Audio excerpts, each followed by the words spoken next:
Hi friends, MP ಕ್ಲಾಸ್ಗೆ ಸ್ವಾಗತ. ನಾನಿವತ್ತು ನನ್ನ ಮಗಳ ಸ್ಕೂಲ್ ಹತ್ರ ಹೊರಟಿದ್ದೀನಿ. ಯಾಕಪ್ಪ ಅಂತಂದರೆ ನನ್ನ ಮಗಳ ಸ್ಕೂಲಲ್ಲಿ ಓರಿಯೆಂಟೇಷನ್ ಪ್ರೋಗ್ರಾಮ್ ಇದೆ, ಅದಕ್ಕೋಸ್ಕರ ಹೋಗ್ತಾ ಇದ್ದೀನಿ. ಇವತ್ತು ನನ್ನ ಮಗ ಮತ್ತು ಮಗಳಿಗೆ ಇಬ್ಬರೂ ಕೂಡ ಓರಿಯೆಂಟೇಷನ್ ಕ್ಲಾಸ್ ಪ್ರೋಗ್ರಾಮ್ ಇದೆ. ಸುಮಾರು 10:30 ಬರೋಕ್ಕೆ ಹೇಳಿದರು. ನಾನು 10 ಗಂಟೆಗೆ ಹೋಗ್ತಾ ಇದ್ದೀನಿ.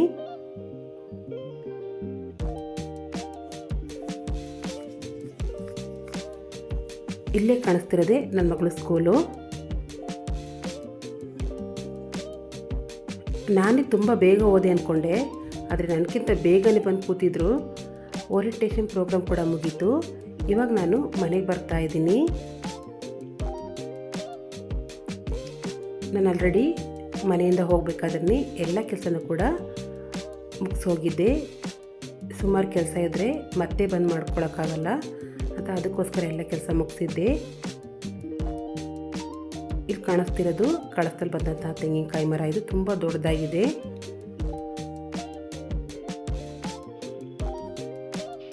ಈ ಬಾಗಿಲಿ ಅಂತ ಹಾಕಿರೋಂತಹ ಪೆಂಡೆಂಟು, ಇದನ್ನು ನಾನು ಮೀಶೋದಲ್ಲಿ ತಗೊಂಡಿದ್ದೆ.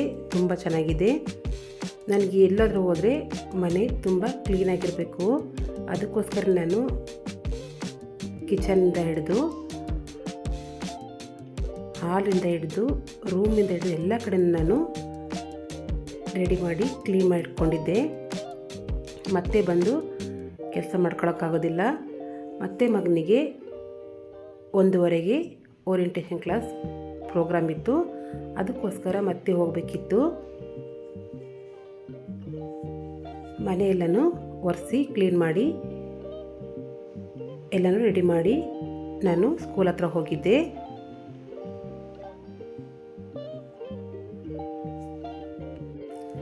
ಅದಕ್ಕೋಸ್ಕರ ನಾನು ಸ್ವಲ್ಪ ಸಾಂಬಾರು ಕೂಡ ಮಾಡಿಟ್ಟೋಣ ಅಂತ ಸಾಂಬಾರು ರೆಡಿ ಮಾಡ್ಕೊತಾ ಇದ್ದೀನಿ. ಇವತ್ತು ನಾನು ಮೂಲಂಗಿ ಸಾಂಬಾರು ಮಾಡೋಣ ಅಂದ್ಕೊಂಡಿದ್ದೀನಿ.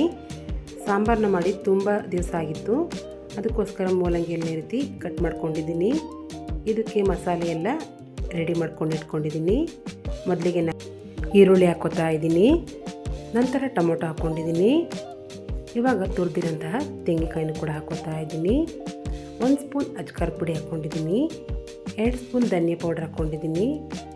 ಇದಕ್ಕೆ ಕೊನೆಯಲ್ಲಿ ಕೊತ್ತಂಬರಿ ಸೊಪ್ಪು ಹಾಕ್ಕೋತಾ ಇದ್ದೀನಿ. ರುಬ್ಬಕ್ಕೆ ನೀರು ಎಷ್ಟು ಬೇಕೋ ಅಷ್ಟನ್ನು ಹಾಕ್ಕೋತಾ ಇದ್ದೀನಿ. ನಾನು ಯಾವುದೇ ರೀತಿ ಜಾಸ್ತಿ ಮಸಾಲೆ ಇಂಗ್ರೀಡಿಯೆಂಟ್ಸ್ ಹಾಕ್ಕೊಳ್ಳೋದಿಲ್ಲ.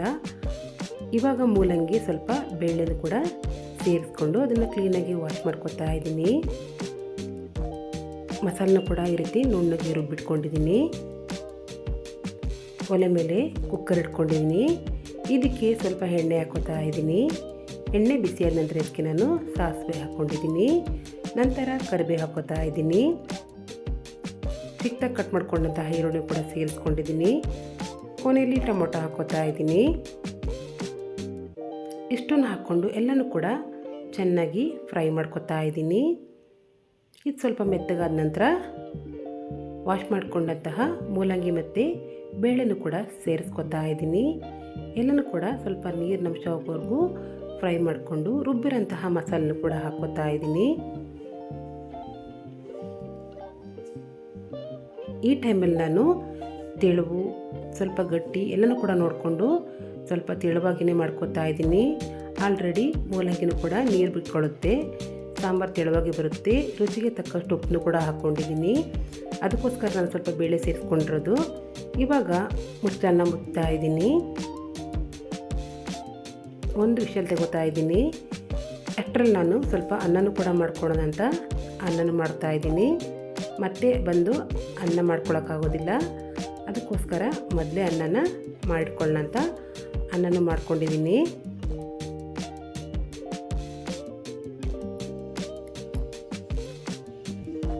ನಾನು ಸ್ವಲ್ಪ ಊಟ ಮಾಡ್ಕೋಬೇಕಿತ್ತು, ಅದಕ್ಕೋಸ್ಕರ ಅನ್ನಕ್ಕಿಟ್ಟಿದ್ದೀನಿ. ಸಾಂಬಾರು ಕೂಡ ಆಗಿದೆ. ನೀವೇ ನೋಡ್ಬೋದು ಯಾವ ರೀತಿ ಪರ್ಫೆಕ್ಟಾಗಿ ಸಾಂಬಾರು ಬಂದಿದೆ ಅಂತ.